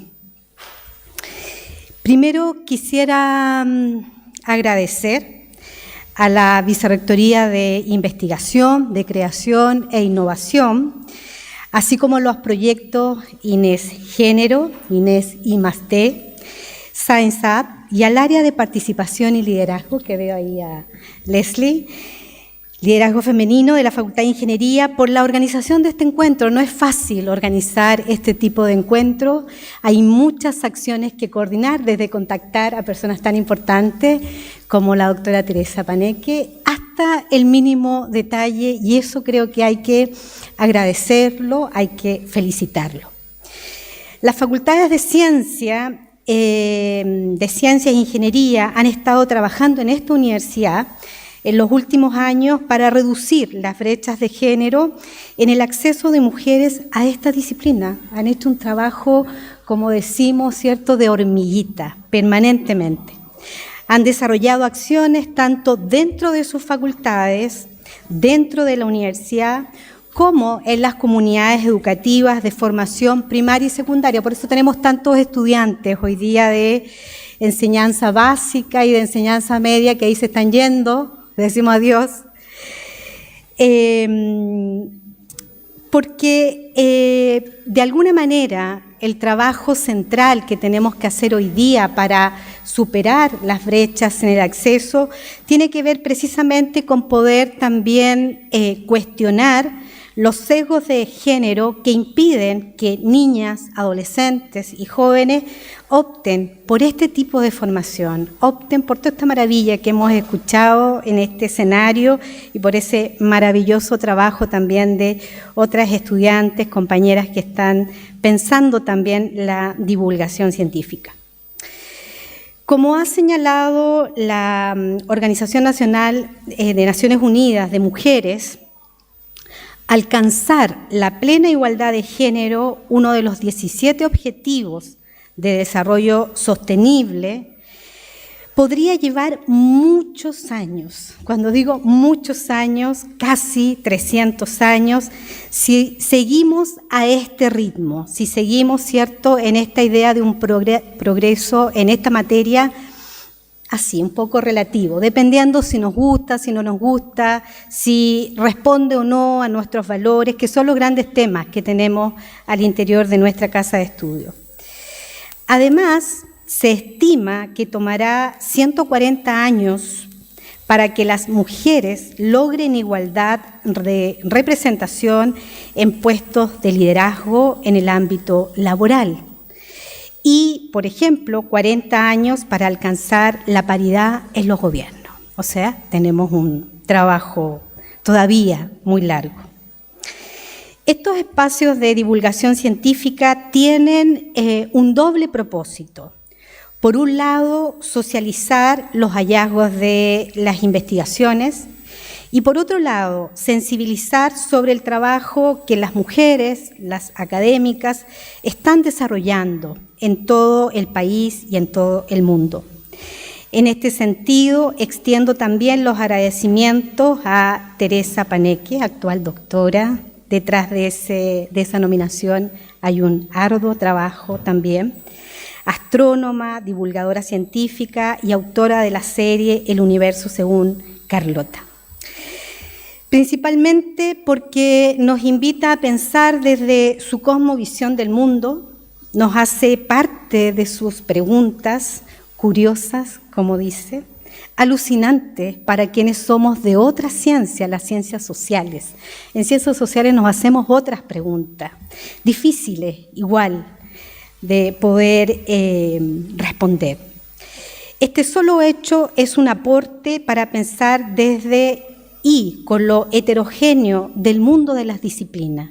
La universidad es eso, es un mundo diverso, ¿cierto?, de saberes que circulan, y lo interesante de estas divulgaciones es también relevar lo que las mujeres estamos haciendo en este espacio de conocimiento. Solo un dato, desde el siglo XIX, cuando en Chile la educación era exhaustiva o era exclusiva, para hombres y las mujeres eran marginadas del acceso formal a esta, se cuestionaba si nosotras debíamos recibir educación.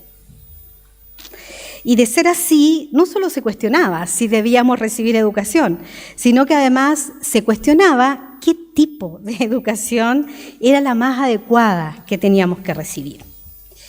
En el libro Pioneras, Mujeres que cambiaron la historia de la ciencia y el conocimiento en Chile, de Verónica Undurraga Schuller y de Stefan Meyer Valenzuela, se menciona que muchas consideraban que la educación científica era innecesaria y solo entorpecería la función principal de la mujer en la sociedad: casarse y cuidar de los hijos y de las hijas. A lo largo del siglo XIX, solo 6 mujeres en Chile ingresaron a carreras científicas. Entre ellas podemos nombrar a Eloísa Díaz, que es la primera mujer que estudió medicina en Chile y que generó además una serie de cambios importantes en términos de los derechos fundamentales para nosotras. Y en 1907, según datos de Felicitas Kimplen, había solo 3 abogadas, 7 médicas, 10 dentistas, 10 farmacéuticas y 3.980 profesoras. Para 1930 estas cifras habían aumentado considerablemente y para 1940 las mujeres ya estaban presentes en nuevas áreas como la aviación, el periodismo, la contabilidad. Sin embargo, y aquí está el pero, y por eso estamos en este salón, aún persisten desigualdades importantes en las carreras que denominamos STEM, las carreras de la ciencia, las ingenierías, las tecnologías, las matemáticas. Aunque hoy estas ideas del siglo XIX nos parecen inconcebibles, las mujeres siguen siendo una minoría en estas carreras. No obstante, tenemos algunos datos que son alentadores.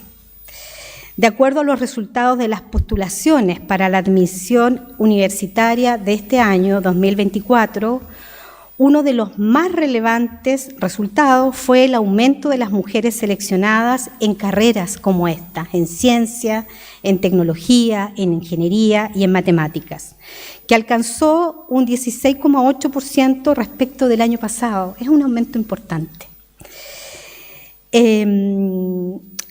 Y de alguna manera, ¿cierto?, uno se hace la pregunta respecto de cómo nos podemos, a propósito de seguir en esto de preguntarnos, permitirnos preguntar, ¿cómo nos podemos explicar que vaya apareciendo este aumento en el acceso de las niñas, las jóvenes, ¿cierto?, a carreras como estas? Primero, y lo señaló acá, ¿cierto?, al inicio, la Seremi también de la mujer, la implementación de políticas públicas es uno de los elementos que nos permite comprender por qué las mujeres se están animando a pensar en estas carreras.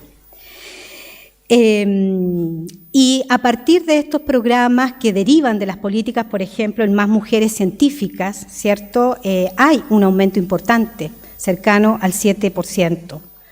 Nuestra universidad, además, ha implementado, adosado, adicional a este tipo de políticas, ¿cierto?, también ingresos especiales, los que nos permite también percibir y tener evidencia que en nuestra universidad también va aumentando este acceso.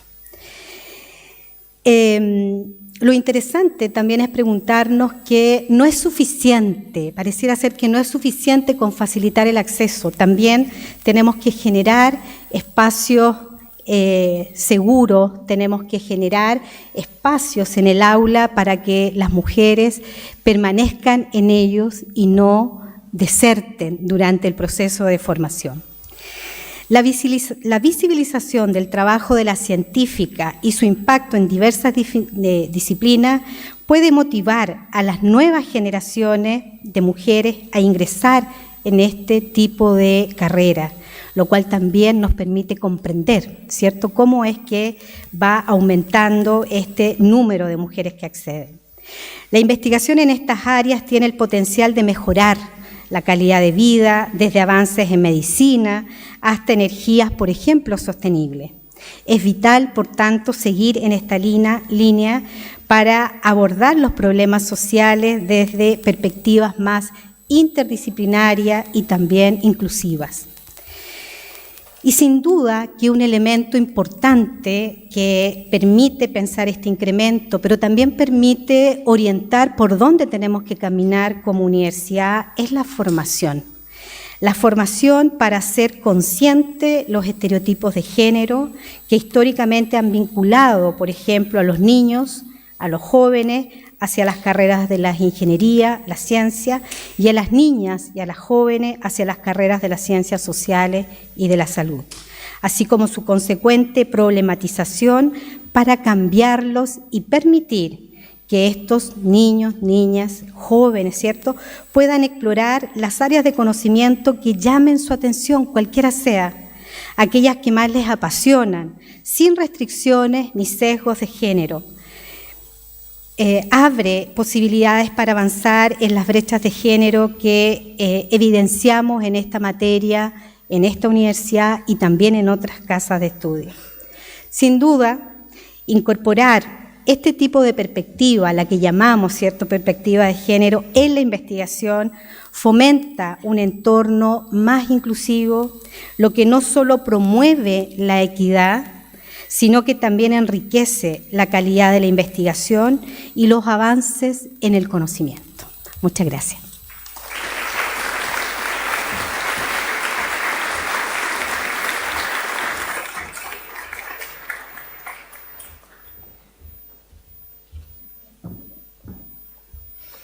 Agradecemos las palabras de la directora de Equidad de Género de nuestra universidad. Ahora invitamos a la directora de Innovación, Macarena Rosenkrantz, quien dará unas palabras de cierre.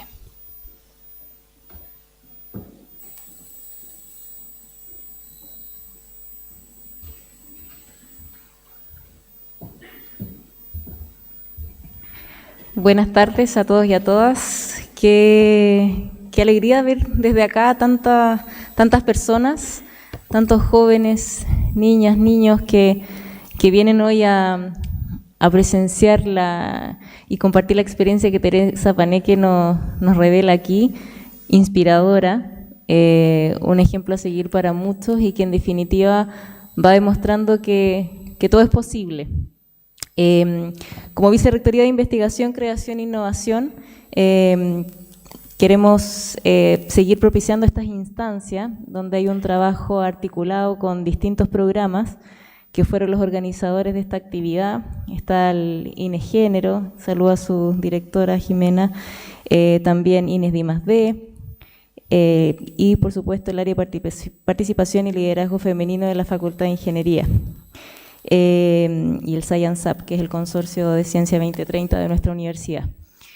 Todos nosotros, en definitiva, queremos fomentar estas competencias, estas habilidades, en lo que a través del conocimiento y tecnología, la innovación, podemos ir aportando a la sociedad, generando habilidades también en etapas muy tempranas. Se ha realizado un trabajo importante de la Vicerrectoría de los estudiantes de pre y posgrado y a través de la Dirección de Innovación también en etapas más tempranas aún, como son los colegios.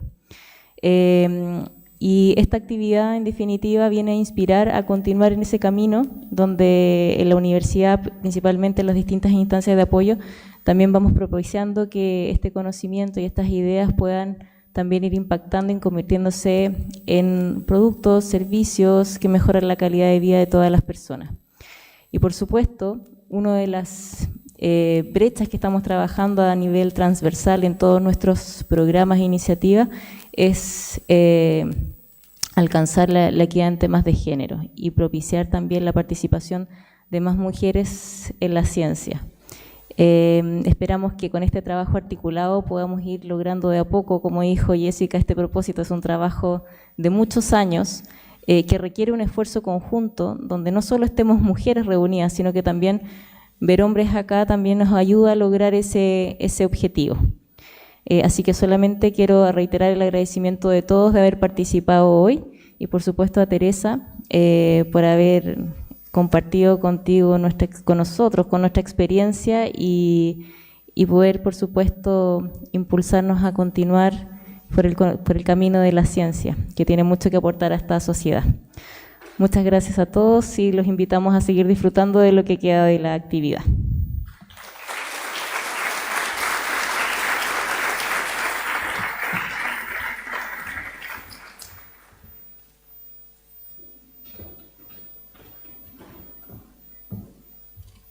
Agradecemos las palabras de la directora de Innovación y además ella misma hará entrega de un presente a Teresa Paneque en agradecimiento por su participación en esta jornada.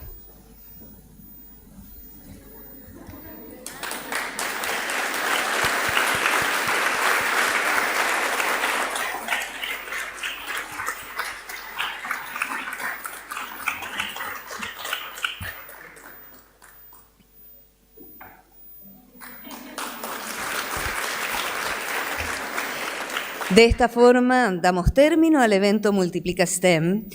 Las y los invitamos al primer piso a disfrutar de un café y de la feria de divulgación que cuenta con diversos stands que incluyen realidad virtual, robots, máquinas 3D, Entre ellos, además, está presente el sistema de bibliotecas, sostenibilidad, admisión, Curauma y Valparaíso, Makerspace, Ruta de Innovación PUCB, el espacio Teams y Creando con Ingenio.